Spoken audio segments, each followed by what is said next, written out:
Howdy, folks. It's your old pal, David Cobb. As you know, I had the honor of managing the Stein-Baraka presidential campaign, the Jill Stein recount, and I am a straight-up revolutionary. And it is my distinct privilege and pleasure to introduce to you Caitlin Johnstone, independent journalist, rogue commentator, all-around kick-ass journalist. Caitlin, welcome to Democracy in Action. Oh, thank you, David. It's so nice to be here. Thanks for inviting me. You know, and I got to say, for some folks who may not yet know you, you came to my attention during the campaign because you were writing some of the wittiest, smartest, sharpest commentary that I was seeing anywhere. So I want to just ask you, what is your background? Is it as an investigative journalist? Is it as a social change agent? Tell us a bit about Caitlin Johnstone. A little bit of both, actually. That's why I got into journalism initially, thinking that I would be kind of pointing the bony finger of truth at corporations and reversing climate change and all the good things. But that was back in the early 2000s, and I realized fairly quickly that, at least at that time, if you went into mainstream media, you were just sucked up into rewriting Reuters, AP press releases, basically. And if you worked really, really hard and became like, a good soldier, foot soldier for the corporate plutocrats, then you might someday in the future, when you're, old and grey, be able to make some commentary, but only after they'd worn you down to a little nub. So, after discovering that, I decided, well, that's obviously not the way to change the world. So I went into sort of like, I had a website where I looked into climate change and tried to do consumer activism. I was right into that. I realized too that was being co-opted very quickly when the corporations were making green not only kind of a branding thing, but they were making it more expensive. They were trying to bleed money out of people who wanted to actually help things. Which capitalism does, as soon as it sees some money it can have, it just grabs it. But it wasn't really until, social media came online. I could get a job working at the Inquisitor, which is like an American-based newspaper, and they pretty much don't editorialize you. You can do your stories. They keep an eye on you, but so I got to do the stories that I thought were important, which was really important for journalism. As long, if you're being told what to write, then that's not really journalism, in my opinion. So that's when, I got back into journalism. So it was actually at the Inquisitor that you came really to my attention, because I was seeing your name as a byline in the Inquisitor, but you're not at the Inquisitor anymore. Tell us that story. Well, with the fake news blow up, the the establishment in general was scrambling during the 2016 election, when they lost control of the narrative almost completely. Which I just want to stop for a moment. That your experience around what Noam Chomsky calls manufacturing consent, how the ruling elite use journalists in free media in a free society by simply telling the same public story over and over from different perspectives. So within a very narrow range, you're able to fight and argue, but it must be within the basic public narrative. And it really is true, isn't it? In 2016, and I do think it's in large part because of mediums like this one. I mean, we're on a live stream right now where we're having a conversation where tens of thousands of people are watching. And I do want to encourage our viewers, please, if you like this conversation, share it, comment on it. Let's actually get this conversation out. But the reality is, because of the new media and new technology, this was the first election cycle where the corporate plutocrats lost literally control of the narrative. They really did, and they had no idea what to do. Their usual kind of invisible censorship wasn't working anymore. The way that they kind of vetted journalists and brought them into the fold and let the other ones die of frustration and go and do other things, as I had already done. That they didn't have control of citizen journalism. Basically, people had put together publications that were fantastic and doing a great job at using primary sources to create journalism that was far and away more truthful than the stuff we were getting in the mainstream media. That stood out. People were attracted to it. They were talking about it. Far more interesting stories too, because they were true. And so there was, a giant kind of upswelling of truth for fonts. So they couldn't have that. So they create, what they're really fantastic at doing is creating a spell. It's like a witch's spell. And, the idea of the conspiracy theory will debunk instantly anything that someone brings to you. If you say, oh, that's a conspiracy theory, that's a debunk. And it's two words. It's a spell, and it casts out your new idea. That's what they did with fake news. So we'd been going along calling, things that were that attracted our attention and didn't actually pony up the goods, clickbait, which was a perfectly fine term. Like a headline that said something and then you click on it and then there's nothing there. We'd been managing that fine ourselves, but they decided to make this fake news thing a real problem. And in that way, then they could start really scaling up actual censorship, where they get people to police each other on the sort of content that they were bringing to the social media platform.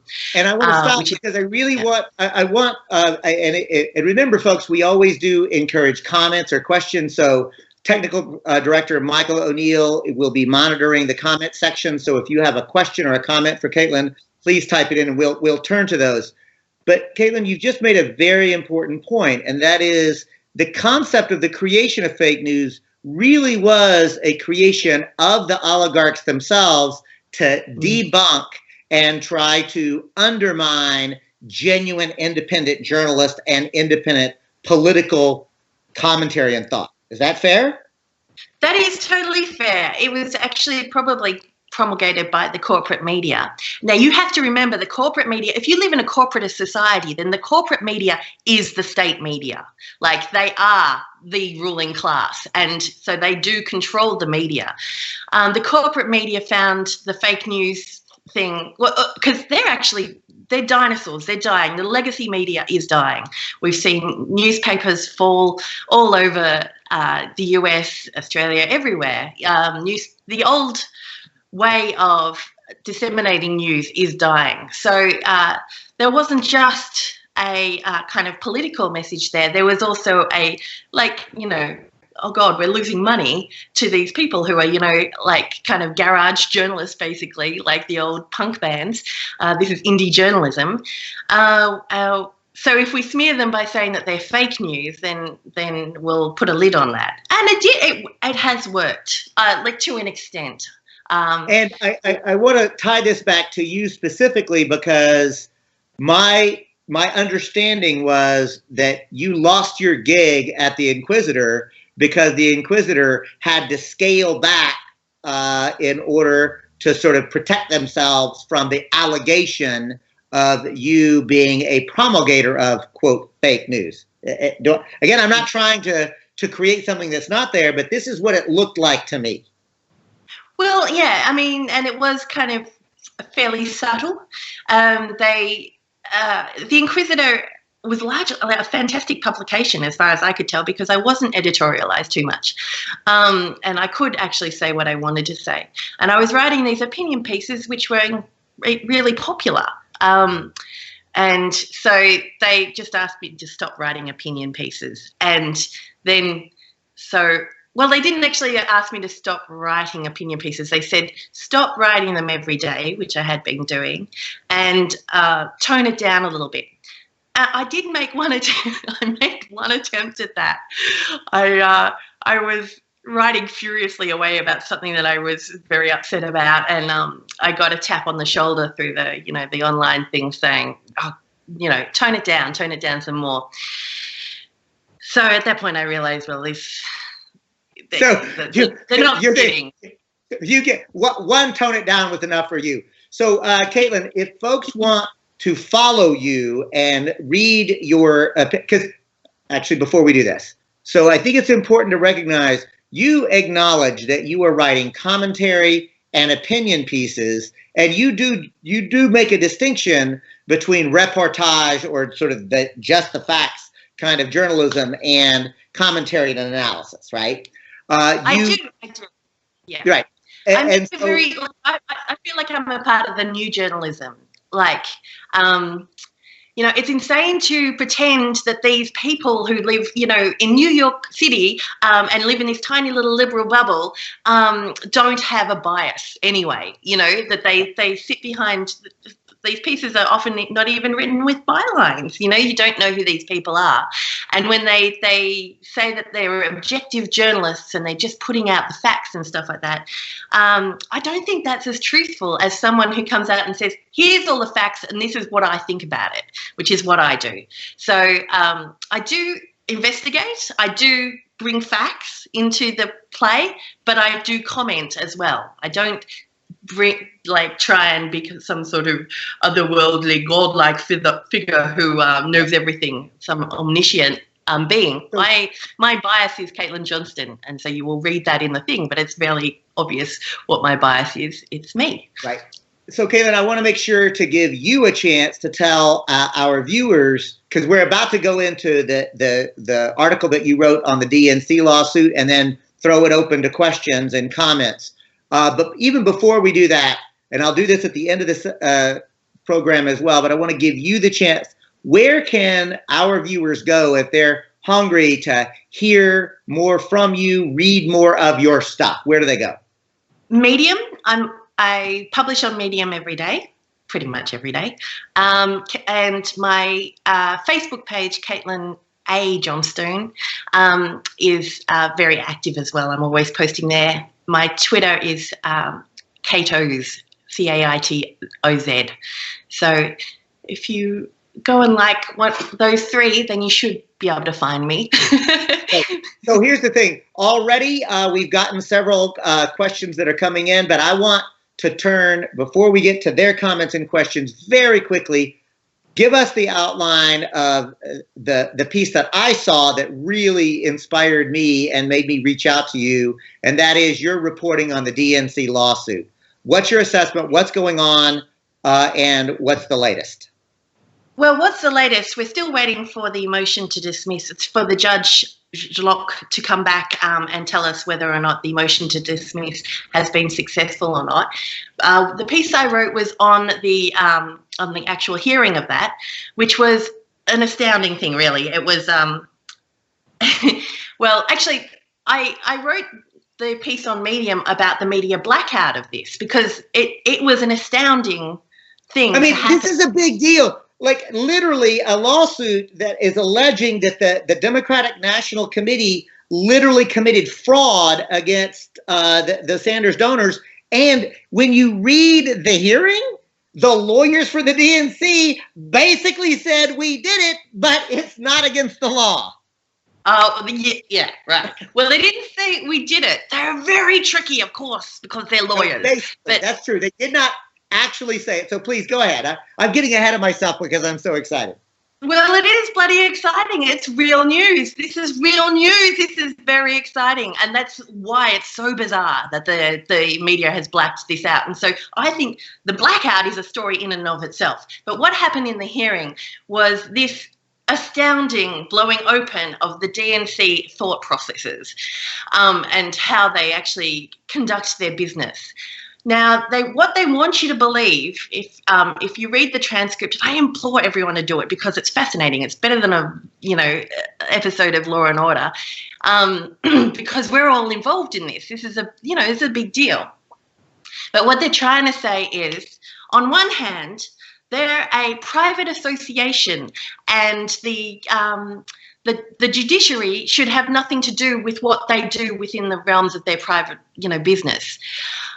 On the other hand, they're trying to say, well, this is the fair and even-handed, impartial clause that we have in our charter. That's a political promise, and therefore, it's politics, and we don't think the judiciary should have anything to do with politics. And they literally admitted that there is no legal definition for impartiality, and therefore cannot and should not be applied, nor should they be held to it. I mean, as a rationale and an argument, it is sort of astounding what it reveals about how they think about their own base. Not just the progressive base, but the voters themselves. I mean, it's thinly veiled contempt and disdain. Absolute right. Contempt. Yeah. So listen, Caitlin, as I thought would happen with you, comments or questions are coming firing in. So let's just open it up. Your popularity is going to drive this narrative rather than my own conversation. But don't worry, folks, because Caitlin and I have already made a pledge to one another. The fourth Monday of every month at 5 p.m. Pacific, 8 p.m. Eastern, we're going to have this conversation on the Green News Network. Is that a deal, Caitlin? It's a deal. That's a deal. That's a deal. Hey, so we have a date. So Dan Boretsky asks, Caitlin comments, Caitlin is the premier truth teller out there. Crazy good insight. But let's not stay there. Let's go right to Dave Ehrlichman who says, Caitlin, hold Bernie's feet to the fire on election integrity. He needs to join the Greens and other allies on the side of election integrity. What's your quick reaction to Bernie and election integrity? Bernie's gone missing on this, and he's not commenting on this. He's not commenting. He's saying some awful things about Syria. He's aligning himself. He hasn't said anything useful for a while now. So, I don't know how to hold his feet to the fire or whatever. Bernie is his own man. He'll do what he wants to do. But, there's... I will tell you this, David. One of the things when people say that, Bernie sold out or Bernie, Bernie's being forced to do something, with all due respect, I think that's missing the point. Bernie Sanders... You can go back and look at speeches of Bernie that are 40 years old, and he's basically giving the same income inequality speech, right? And all that happens is his hair gets unruly or combed and grays over the process. So it's not like he sells out. I just think he's wrong strategically and tactically about this. I think it's magical thinking that you can somehow go in and, quote, take over the Democratic Party. But I think that we make a mistake to either make Bernie an angel or a demon, right? I mean, he's got. He's just one of us. He's one of us, and he has his flaws. He has blind spots. He kept saying that it's not me, it's us. And I think there's a kind of paternalistic, yucky thing going on there, where people are looking for him to save them. He's not going to save us. We got to save ourselves, and we've got to do this in our own individual ways, with our own roles and our own perspectives. That's the only way we're going to do it. If we're standing around shouting at other people to do things, like, if you can see something that needs to be done, just go and do it. There's no real point in. Of course, call him out. He has gone missing. He's ghosted, especially on this election issue, the election integrity issue. But and others as well. Thanks for that, and I appreciate how you contextualize that. Right? I mean, he's gone missing on this issue. He's right a lot of times, but you know what? Everybody gets to be wrong sometimes. Bernie's just wrong on this one, and he is wrong on empire in Syria, by the way. And I'm glad that myself, as an anti-capitalist and an anti-imperialist, really appreciate you naming that. I want to also now go quickly, because executive producer Mel Figueroa, I'm going to ask her question, but also out Mel, who's kind of fangirling on you a little bit now, Caitlin. Like, she's reading your stuff voraciously, and she asked, Caitlin, can you give us our opinion of David Brock in 90 seconds? So I won't charge the 90 seconds on you. Tell us who David Brock is, and then give us your opinion. David Brock looks like he looks like the wolf dressed up as the grandmother in Red Riding Hood. And that's how I think of him. He looks like he's pretending to be the grandma, and he's a wolf on the inside. He is a vile and poisonous creature, and I think that I think a lot of our a lot of the poison that runs through Facebook and through interpersonal relationships that have been completely destructed by the sort of narratives that he was pushing through his correct the record shills into the public sphere amongst family and friends was killing relationships. I mean, that is how potent these narratives were, and that is how evil. I think that, you know, I don't know if he's aware that he's doing that, but he is not a good man. I do David not like Brock it. is the epitome of the neoliberal corporate political operative. David Brock is one of the people who created the formulation of using fake news in order to undermine citizen journalism. David Brock is an evildoer, right? And I love the idea that he is actually the wolf in the grandmother's clothing, because he has been lifted up as if he is some sort of liberal or soft left political champion of the media, and he is an evildoer, right? He's a bad actor. So he is a bad actor, a very powerful one too. And I like, you know, this is just one person's experience, but I know that someone who made a lot of memes about him during the election last year had all of them disappear. They disappeared completely off the internet, off her iCloud and off her phone. He's really powerful. We should do a whole show on exposing David Brock. So thanks, Mel, for that. Robin Webb writes, how do you view the current attempts by the DNC to stamp out the Seth Rich story? Oh, well, amazing. Well, let's be clear about something. I mean, we know that Seth Rich was murdered. We know that. We know, I think that I believe Julian Assange is accurate and correct. I mean, we now, I will just assert it's very clear that Seth Rich was the source of the WikiLeaks. And then he turned up murdered, shot in the, but when was he shot, Caitlin? When was he murdered? July 10, I think, was it? Just as he was, right, during the DNC shenanigans. So all I'm getting at is, you know, Seth Richards was a WikiLeaker. He came up murdered. Now, I don't know. I'm not making any allegation about who murdered him or what, but I think that the Seth Rich murder and the context of him being a WikiLeaker is actually not being told. What do we make of that? Well, yeah. I mean, I can't say that he was a WikiLeaker. I haven't factually established that. I do know that Assange often mentions him in the same context that he will mention, you know, the risks that people go through to leak.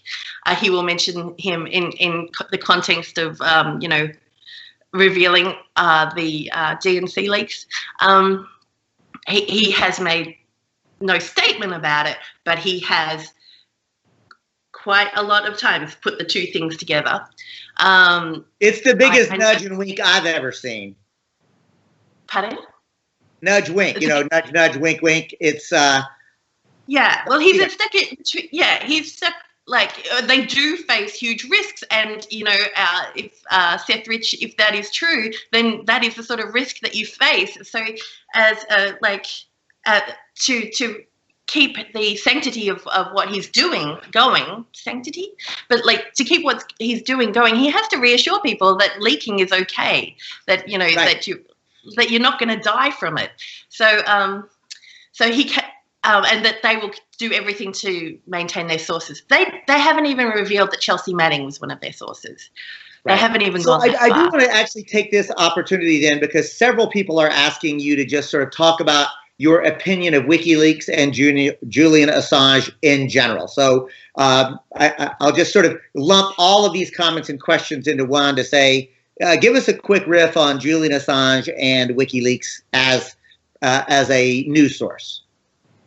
As a news source, he's amazing. Like it is the treasure trove of news sources. As a journalist, what you what you reach for always is primary documents. That's as an investigative journalist, that's just the gold. Like, that is the treasure. And as a journalist, what you want to do is bring truth to power. You want to bring transparency to the public sphere. I think people get mixed up because Edward Snowden was all about privacy and Julian Assange was about, bringing transparency. The two are actually coexist perfectly. We should be able to have privacy in our private lives as private citizens. But if you're in public office, it's in the bloody word, public office, then you need to be transparent about your dealings because you are being paid by the public. That is not your money. The taxpayers' money isn't yours just to, couch, to do whatever you like. Yeah. Caitlin, as a people's lawyer, as a social change agent, and as a fierce civil libertarian, I really appreciate how you've just very adroitly sort of pointed out there is a difference between an expectation of privacy and public transparency, right? I mean, what I do in the privacy of my own bedroom, that's my own private business, and I assert should stay there.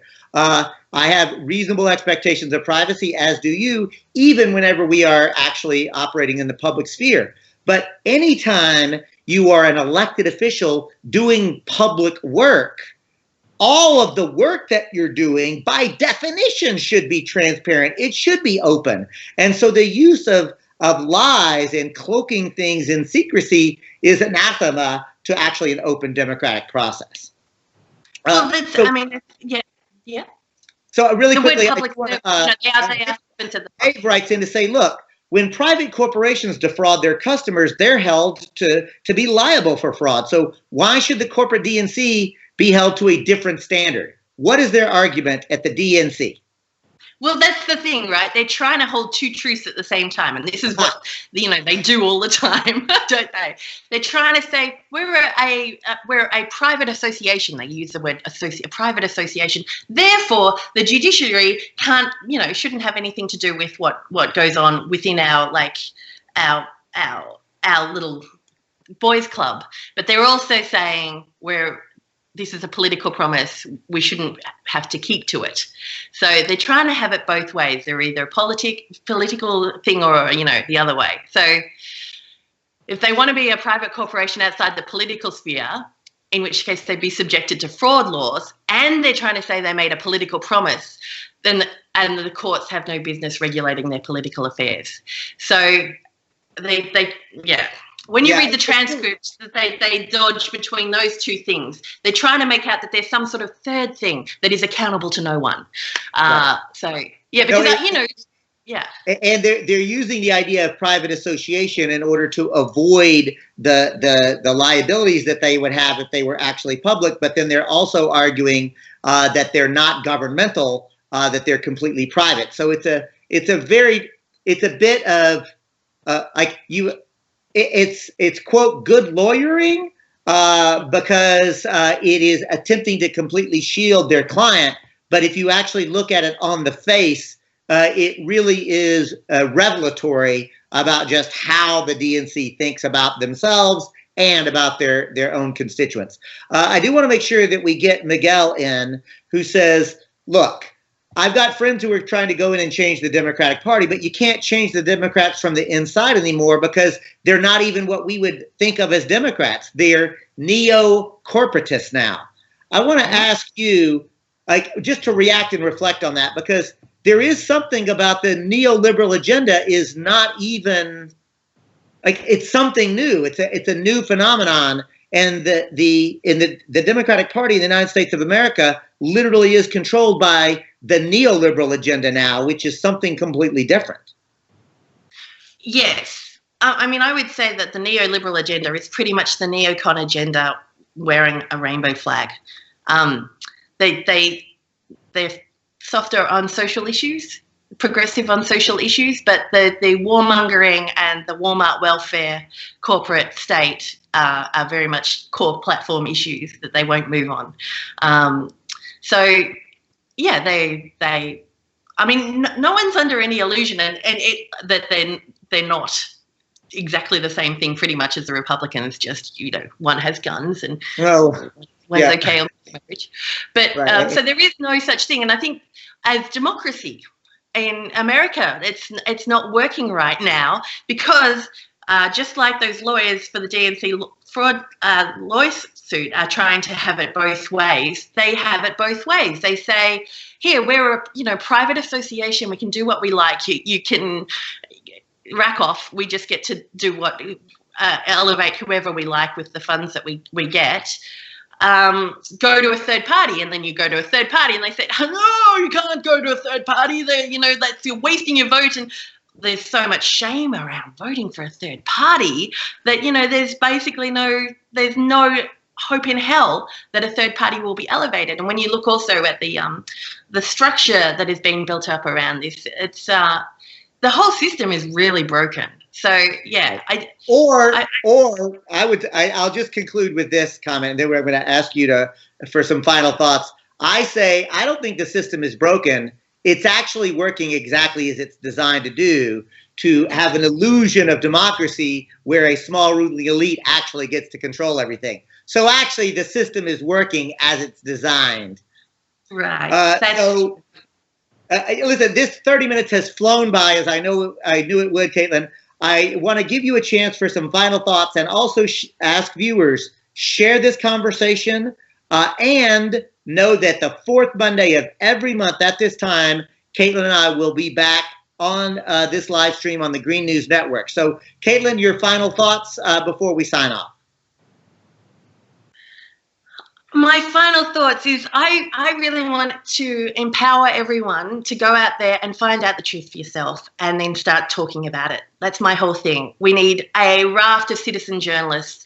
We need the system itself is, doesn't seem to have any give, but what they rely on is the propaganda machine that keeps it all in place, keeps the lie that this is a democracy in place. So if we keep attacking that tiny, tiny little thread of narrative and start, seeding discontent and suspicion amongst the American people that their system isn't working as it should, then we will start to have some sort of hope for smashing the whole thing and creating something really new and beautiful. So go out there, find the truth and speak about it. Speak as loudly as you can, as loudly as your voice can carry. Thank you so much, Caitlin. It's been such a pleasure. And remember, folks, you're watching Caitlin Johnstone on the Green News Network, and with a tip of the hat to Gil Scott-Heron, remember, the revolution will not be televised, but it will be brought to you over sources of non-corporately filtered news, information, and analysis. And you can be part of that. Peace.